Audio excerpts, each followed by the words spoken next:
చాలా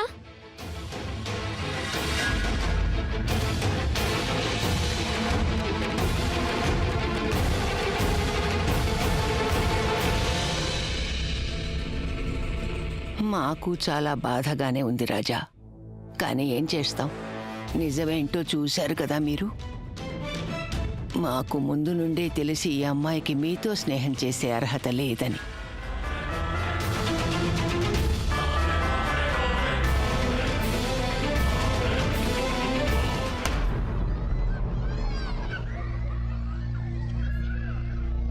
రాణి, ఎక్కడున్నావు నువ్వు ఇంతవరకు? ఈ పిల్లలకి షర్బత్ ఇచ్చి ఇచ్చి నా నడుం విరిగిపోయిందనుకో.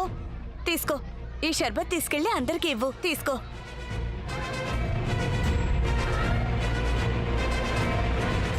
అయ్యో, ఎందుకు చేయనంటున్నావు?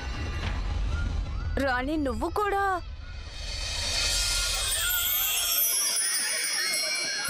అయ్యో దేవుడు, నేను కూడా ఒట్టి మతిమరుపు మనిషినైపోయాను. అప్పటి నుంచి నిన్ను చూడనే లేదు. ఈ రోజు మా రాణి రాణి కాదు, మహారాణిలా ఉంది. అవును శోభ, నేను అతిథిలాగానే వచ్చాను. రాణి, ఈ రోజు నిన్ను చూస్తుంటే పని చేయడానికి వచ్చినట్టు లేదు, అతిథిలా వచ్చినట్టే ఉంది. నేను మొదటి నుంచి ఇదే కదా చెప్తున్నాను, నేను అతిథిలాగానే వచ్చాను. అది సరే, నీకింత మంచి బట్టలు ఎవరిచ్చారు?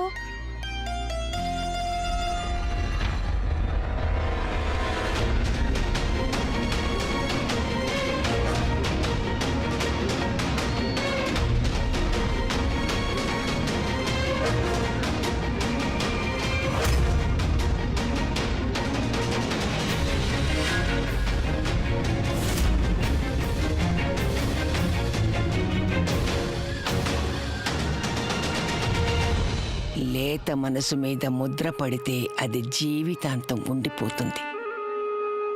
నువ్వు చాలా పెద్ద తప్పు చేశావు చిట్టెలుక. ఇక రాజా నీ స్నేహితుడయ్యే అవకాశమే లేదు, ఎప్పటికీ లేదు.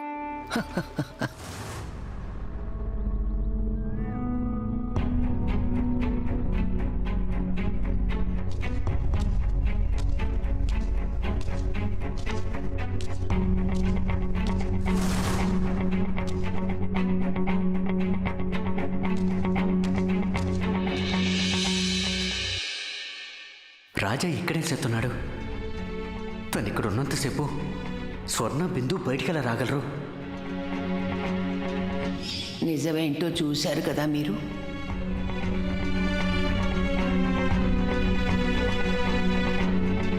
మాకు ముందు నుండే తెలిసి ఈ అమ్మాయికి మీతో స్నేహం చేసే అర్హత లేదని.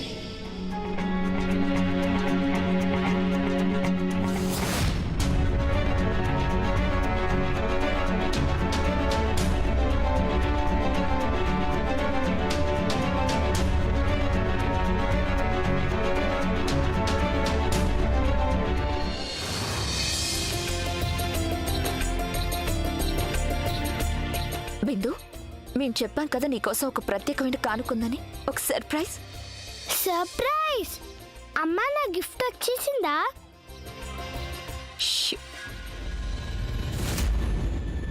చెప్పొచ్చు కదమ్మా, ఎక్కడా?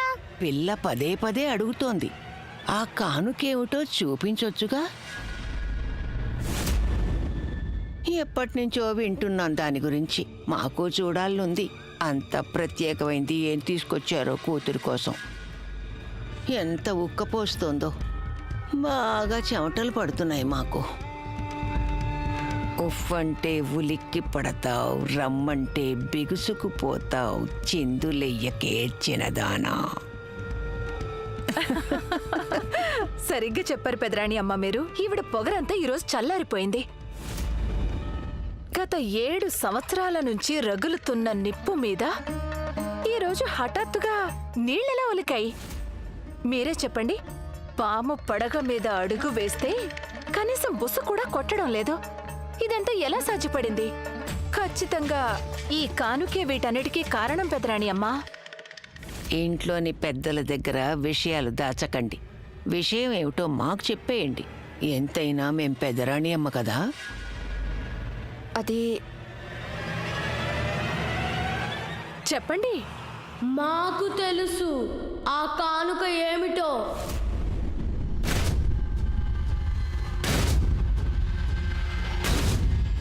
జుమన్ గారు, శోభా గారు, కేక్ తీసుకురండి.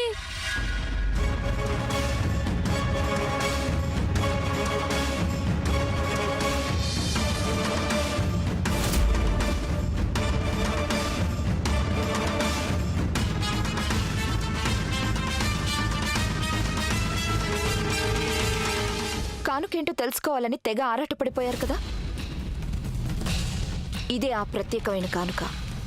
తప్పకుండా కేక్ తినేసి వెళ్ళండి. పదబిందు కేక్ కట్ చేద్దు గాని. హ్యాపీ? ఖచ్చితంగా ఏదో తిరకాసుంది. చిట్టెలుగని దారి నుంచి తప్పించేశాం. ఇక దీని సంగతి చూడాలి. పిల్లలు అంతా రండి.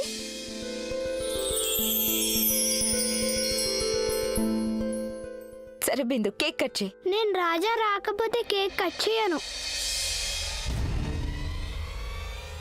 బిందు, మిగతా పిల్లలు కూడా ఎదురు చూస్తున్నారు కదా. రాజా వచ్చేస్తాడు. నేను కట్ చేయనంటే కట్ చేయను అంతే.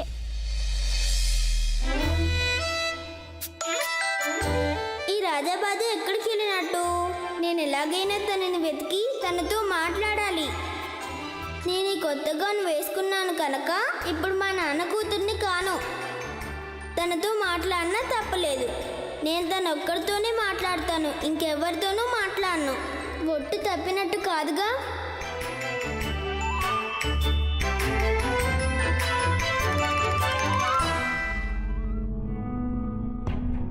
బిందు, కేక్ కట్ చేయమ్మా. చెప్పానుగా కట్ చేయనని. అబ్బో, ఇంత ఆరాటం ఎందుకమ్మా? ఇంత ఆరాటం కేవలం 2 సందర్భాల్లో ఉంటుంది.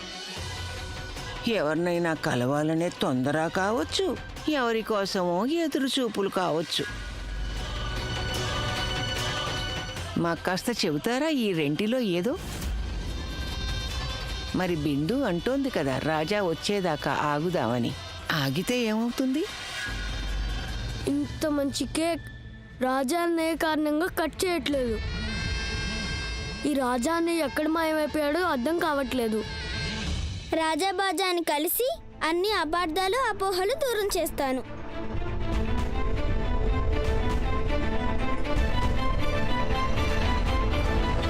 రాజా బాజా, నువ్వు కోపంగా ఉన్నావని నాకు తెలుసు. నేను నీతో మాట్లాడడం లేదు కదా. కానీ ఇప్పుడు నేను కొత్త బట్టలు వేసుకున్నానుగా. నేను నీతో నాకు నీ కొత్త బట్టలు కానీ నీ మొహం కానీ చూడాలని లేదు. వెళ్ళు, ఇక జరిగి ఇక్కడ నుండి. బిందు నా కోసం ఎదురు చూస్తూ ఉంటుంది.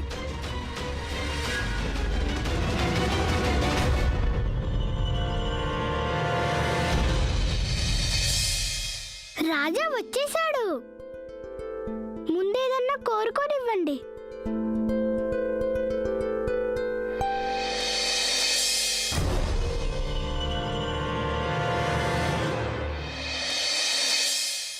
ఏం కోరుకున్నావు? అదేంటో చెప్పనుగా. సరే, కేక్ కట్ చేయి. Happy birthday to you.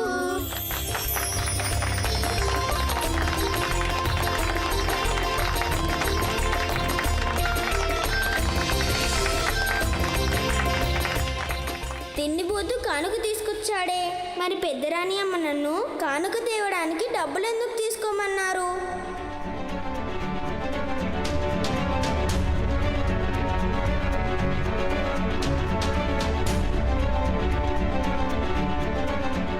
ఇది తీసుకో బిందు, నీకోసమే. Happy birthday. Wrist watch. Wrist watch చూసి ఎలా సంబరపడుతుందో. 2 డజన్లు సమోసాలు దొరికినట్టు. ఆహా, ఇది అచ్చం నీ రిస్ట్ వాచ్ లానే ఉంది. అవును, నువ్వు ఎప్పుడు ఈ గడియారాన్ని చూసినా నేనే నీకు గుర్తు రావాలి. గడియారంలో టైం మారుతూనే ఉంటుంది, కానీ స్నేహితులు ఎప్పుడు మారరు. నేను ఇంతకుముందు కూడా ఒకరికి ఇలాంటి గడియారమే ఇచ్చాను, కానీ ఆ అమ్మాయి నన్ను ఎంతో దారుణంగా దగా చేసింది. కానీ నువ్వు ఎప్పుడూ అలా చేయనని నాకు మాట ఇవ్వు బిందు. మనం ఒక ఫ్యామిలీ, ఎప్పుడూ అలాగే ఉంటాం.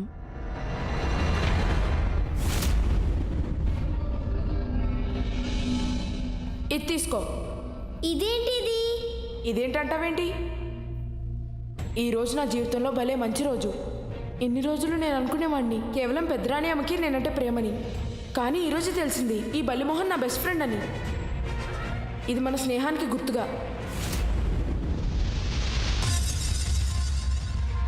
రాజాబాజా ఉన్నాడే చాలా మాయగాడు. అమ్మాయిలందరితో ఒక హీరో మాట్లాడతాడు.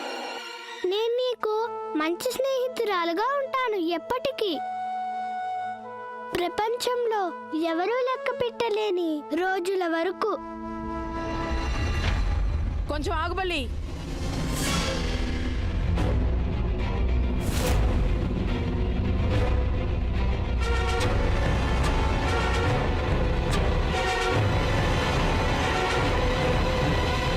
వారేవా, తిని తాగి గంతులేసి ఇంటికి బయలుదేరావా? అతిథిలా వచ్చి బాగా తినేసి వెళ్తున్నావా? అసలు నీకెవరు నేర్పించలేదా ఇలా వస్తే కానుకలు కూడా ఇవ్వాల్సి ఉంటుందని? నీకన్నీ ఫ్రీగా కావాలి కదా? నీకెవరు నేర్పించలేదా? బర్త్డే పార్టీకి కేవలం తినడానికి వస్తే సరిపోదు, ఏదైనా ఇవ్వాల్సి ఉంటుంది కూడా. మహా వచ్చిందండి పార్టీకి. అయినా అది నీ తప్పు కాదులే. మీ బస్తీలో ఇలాంటి బర్త్డే పార్టీలు ఎప్పుడు జరగవు కదా.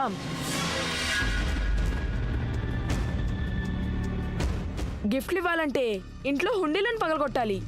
అయినా నీ దగ్గర హుండీయే లేదు కదా. ఇంతకీ తనెవరు, ఇక్కడేం చేస్తోంది? తను ఒక బల్లిలే. బాగా వెలుగుతున్న బల్బు ఎక్కడైనా కనపడితే అక్కడికెళ్ళి అతుక్కుని పోతుంది. పేరు రాణి, బట్టలు కూడా మెరుస్తున్నాయి. కానీ తను ఇంటి నౌకర్ మాత్రమే.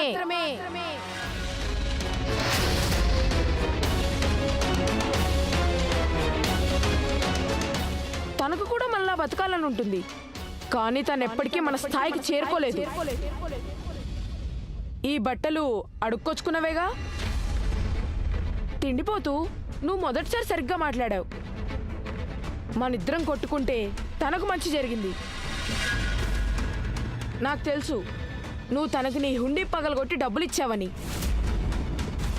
ఈ బట్టలు కూడా నువ్వే కొనిచ్చావని. కానీ ఇక నీ హుండీ ఖాళీ. అందుకే నీ స్నేహం కూడా అయిపోయింది. ఇప్పుడు తను ఎవరైనా పెద్ద హుండీ ఉన్న వాళ్ళతో స్నేహం చేస్తుంది. నీకు తెలుసు కదా బలులు ఎలాంటివో. రాణి చాలా మంచి అమ్మాయి, కానీ ఇలాంటి అమ్మాయిలు గాలిపటాలు లాంటి వారు. ఎటు గాలి వేస్తే అటు ఎగిరిపోతారు. నిన్నటి వరకు మీరు తనకి డబ్బు సాయం చేశారు, కానీ ఇప్పుడు జీవన్ నాగా మహారాజు పుత్రుడు కదా. అందుకే మీకంటే ఎక్కువగా జీవన్ తన అవసరాలు పూర్తి చేస్తాడు. తను అబ్బాయిలతో స్నేహం చేయదు, వాళ్ళ దగ్గరున్న హుండీలతో స్నేహం చేస్తుంది. అమాయక మొహం, మనసు నలుపు, బతుకు నీచం, ఆలోచన నీచం.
రాజా అన్నయ్య, నిజంగానే మీ బాజా మోగిపోయింది. ఒక పని చేయండి, మీరు ఆ కేక్ని ఇలా నాకండి. నాకేయండి. అయ్యో నాకండి, నాకమంటుంటే నాకండి, నాకండి.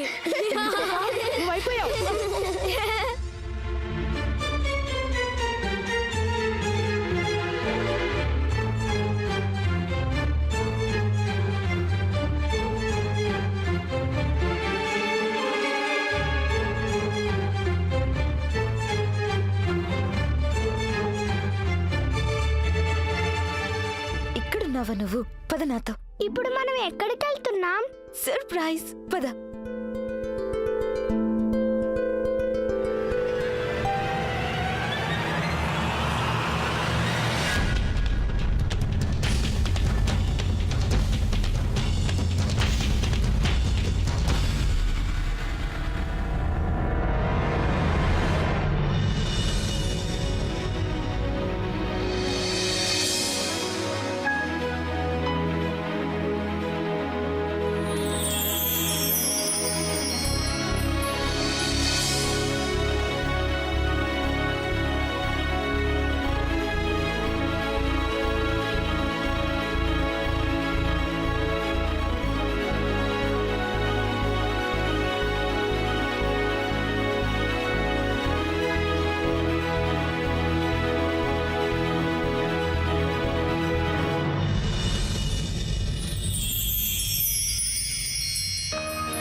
అమ్మాయి వింత మనిషి ఎవరమ్మా?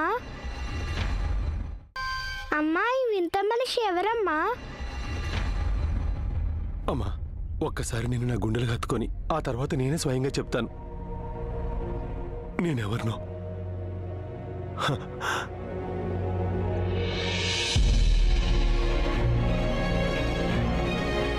అమ్మా, ఈ బొమ్మ ఉంది కదా, ఇది నేనే నా చేతులతో నీకోసం చేశాను.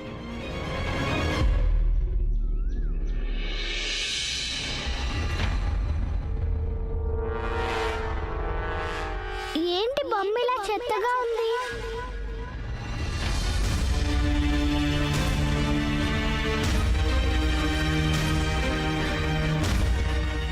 బిందు, బిందు! ఉండని స్వర్ణ, పొరపాటు నాదే. తను నా కూతురన్న విషయం నాకు తెలుసు, కానీ నేను తనకు అపరిచితున్నే. తండ్రి ఎవరో తనకి తెలిస్తేనే కదా తండ్రి ప్రేమ గురించి తెలిసేది. ఇదిగో పిల్లలు, మా మొహం మీద రాశారంటే మర్యాదగా ఉండదు. వెళ్ళండి వెళ్ళండి వెళ్ళండి, అక్కడికి వెళ్ళి ఆడుకోండి. మీరు వెళ్ళండి. మీరు ఎక్కడికి వెళ్ళారు బిందు? నేను బయటికి అమ్మతో పాటు వెళ్ళాను. అక్కడ ఎవరో వింత మనిషి కూడా వచ్చాడు. సరే, మేము వెళ్ళి చూస్తాం గానీ మీరు వెళ్ళి ఆడుకోండి. వెళ్ళండి. స్వర్ణ, ఇక నేను ఎక్కువ కాలం ఎదురు చూడలేనా. 3 రోజుల తర్వాత నేను మీ ఇద్దరిని తీసుకెళ్ళేందుకు వస్తాను.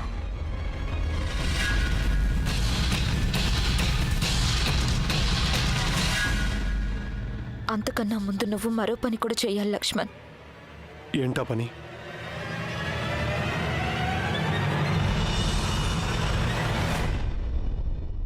అయ్యో, ఏంటర్రా మా కళ్ళల్లో పడేశారు? 7 ఏళ్ల పాటు మేము వితంతువులా బతికిడ్చాము. ఇకనైనా మేము సుమంగళిగా బతకాలనుకుంటున్నాం. నేను నీకు మాటిస్తున్నాను స్వర్ణ, రేపే మనం పెళ్లి చేసుకుందాం. రేపే.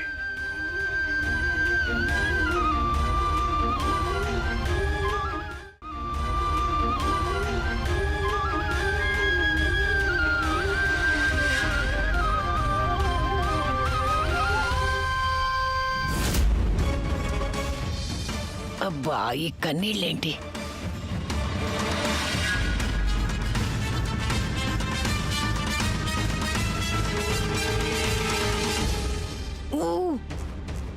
ఏంటి జీవన్ మీరు?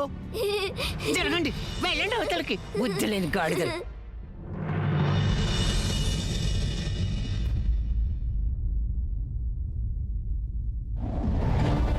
మల్లిమోహన్, నువ్వా?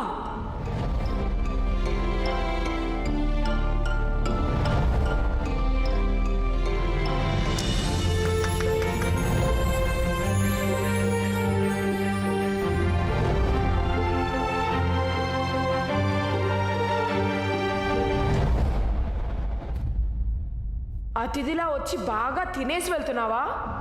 అసలు నీకెవరు నేర్పించలేదా ఇలా వస్తే కానుకలు కూడా ఇవ్వాల్సి ఉంటుందని? నీకన్నీ ఫ్రీగా కావాలి కదా. తను ఒక బల్లిలే, బాగా వెలుగుతున్న బల్బు ఎక్కడైనా కనపడితే అక్కడికి వెళ్ళి అతుక్కుని పోతుంది. పేరు రాణి, బట్టలు కూడా మెరుస్తున్నాయి, కానీ తను ఏంటి, నౌకర్ మాత్రమే.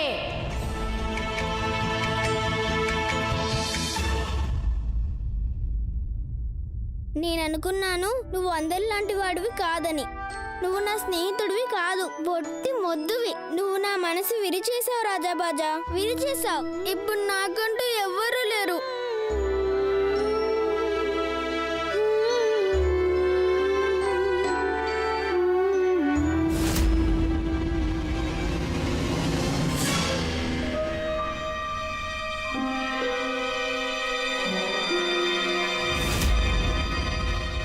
ఎవరా వచ్చింది?